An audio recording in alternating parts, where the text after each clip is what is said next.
वज़ीर-ए-आज़म की वफ़द के हमरा मस्जिद नबवी सल्लल्लाहु अलैहि वआलिहि वसल्लम में हाज़िरी, रियाज़ुल जन्नह में नवाफिल अदा किए।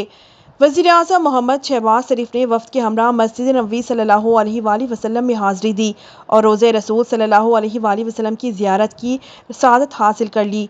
जुमेरात को वज़ीर-ए-आज़म ऑफिस के मीडिया विंग से जारी करदा बयान के मुताबिक वज़ीर-ए-आज़म और उनके वफ़द के लिए ख़ुसूसी तौर पर रियाज़ुल जन्नह के दरवाजे खोले गए। वज़ीर-ए-आज़म ने वफ़द के हमरा रियाज़ुल जन्नह में नवाफिल अदा किए। वज़ीर-ए-आज़म ने मोहम्मद शहबाज शरीफ ने उम्मत मुसलमा में इत्तेहाद और पाकिस्तान की तरक्की और खुशहाली के लिए दुआ मांगी। वाज़ेह रहे कि वज़ीर-ए-आज़म शहबाज शरीफ 4 रोज़ा दौरे पर सऊदी अरब में मौजूद हैं, जहां उन्होंने गुज़िश्ता रोज़ जद्दा में सऊदी वली-ए-अहद मोहम्मद बिन सलमान से भी मुलाकात की थी। मुलाकात में पाकिस्तान और सऊदी अरब ने दफ़ाई और सिक्योरिटी ताउन मज़ीद मजबूत बनाने पर इत्तफ़ाक़ किया और बाहमी शराकत दारी को नई बुलंदियों तक पहुँचाने का अज़म का इरादा भी किया। वज़ीर-ए-आज़म मोहम्मद शहबाज शरीफ ने उम्मत मुसलमा में इत्तेहाद और पाकिस्तान की तरक्की और खुशहाली के लिए दुआ मांगी।